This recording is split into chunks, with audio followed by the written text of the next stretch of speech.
আমরা এখানে যারা আছি সবাই কোনো না কোনো সময় ভোট দিয়েছি, তো দিয়েছি কিনা, কোনো না কোনো সময় ভোট দানের সঙ্গে জড়িত ছিলাম। আচ্ছা, তাহলে সক্রেটিস এক সময় বলছিল যে মানুষ সামাজিক জীব। আসলে বর্তমান সময়ে মানুষের কাছে রাজনৈতিক জীব। আপনি চায়ের দোকানে যান, কিসের আলাপ? রাজনীতি। বাড়িতে যান, কি চলতেছে? মারামারি। কোন দলের? রাজনৈতিক দলের। সরকার একটা স্টেটমেন্ট দিয়েছে কাদের পক্ষে? অমুক দলের পক্ষে। যেখানেই যান রাজনৈতিক আলাপ। সামাজিক মানুষরা এখন আপডেট ভার্সনে রাজনৈতিক মানুষ হয়ে গেছে। তো এইখানে যখন আমরা ভোটিং সিস্টেমের দিকে তাকাই, গণতান্ত্রিক নির্বাচন, এখন আমাদের দেশের দলগুলোর পুঁজি মাত্র হচ্ছে অপর দলের বিরোধিতা করা। আমি মাঝে মাঝে চিন্তা করি যে এরা যদি শুধু অপর দলের বিরোধিতা করার কথাগুলো না পায়, এরা বক্তব্য দিবে কি দিয়ে, সেইটা আমি চিন্তা করি। কারণ বক্তব্য দেওয়ার কোনো এদের কোনো বিষয়ই নাই, শুধু স্টেজে উঠে অন্য দলের বিরোধিতা করাই কাজ। তো এখন তারা আসলে কি বক্তব্য দিত যদি বিরোধিতাই না করতো, সেটা আল্লাহ ভালো জানেন। এখন আমরা আজকে বিবেচনা করতে আসছি, কারণ আমরা সবাই রাজনৈতিক জীব এবং সামাজিক মানুষ। তো সমাজে যেহেতু কথাগুলো আসে, বিভিন্ন মিডিয়ায় কথা আসে যে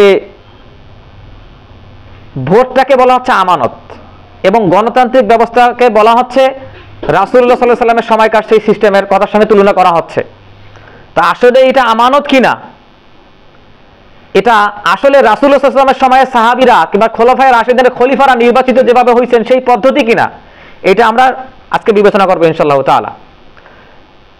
এটা এজন্যই জরুরি যে আমরা আমাদের ইতিহাস ভুলে গেছি, এই ইতিহাসটা স্মরণ করে দেওয়ার উদ্দেশ্যে। আর এক একটা মানুষের, আমাদের সমাজের প্রত্যেকটা মানুষের এক একটা করে পলিটিক্যাল আইডেন্টিটি থাকে, একটা করে ধর্মীয় আইডেন্টিটি থাকে। এখন আমরা যখন এই বিষয়গুলোর সঙ্গে জড়িত থাকি, আমাদের আসলে বুঝে নিতে হবে যে আসলে সালাফে সালেহিনের পথটা কেমন ছিল, তারা এই বিষয়টাকে কিভাবে বুঝতেন। এটা থেকে যদি আমরা বের হতে না পারি, তাহলে আমরা একটা ফিতনার অতল গহ্বরে তলিয়ে যাওয়ার মতো একটা সম্ভাবনা তৈরি হয় আমাদের। এজন্যই এই বিষয়গুলো জানা জরুরি।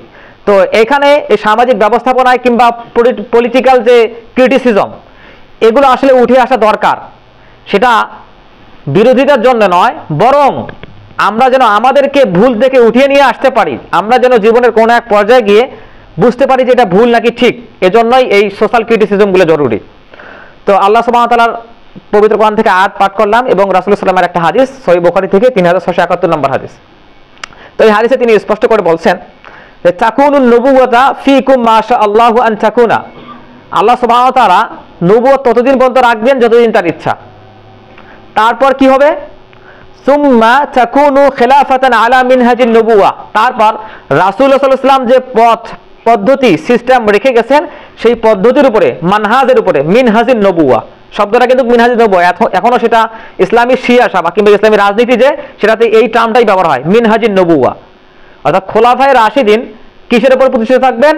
রাসূলুল্লাহ সাল্লাল্লাহু আলাইহি ওয়াসাল্লাম যে পন্থা পদ্ধতি রেখে গেছেন তার উপর প্রতিষ্ঠিত থাকবেন, এটা আল্লাহ সাল্লাল্লাহু আলাইহি ওয়াসাল্লাম বলে গেলেন। আচ্ছা, তারপর তিনি শেষের দিকে বলছেন সুম্মা ইয়ারফাউল্লাহ, তারপর এটাকে আল্লাহ সুবহানাহু ওয়া তাআলা তুলে নেবেন। তারপর কি আসবে?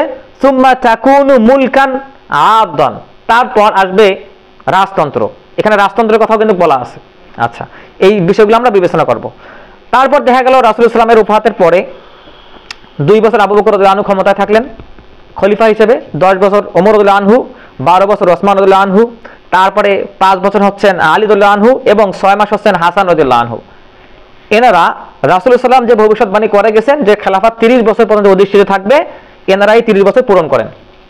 এরপরে ওসমানী খেলাফত বিলুপ্ত হওয়ার পর 1857 সালের আগ পর্যন্ত প্রায় 1300 বছর মুসলিম বিশ্বে খলিফা সিস্টেম ছিল। প্রায় 1300 বছর এই রাজতান্ত্রিক পদ্ধতির উপরে খলিফা সিস্টেম ছিল। মানে খোলাফায়ে রাশেদার 30 বছর পার হওয়ার পরে পরবর্তী 1300 বছর রাজতান্ত্রিক শাসন ব্যবস্থা ছিল এবং সেখানে খলিফা ছিল।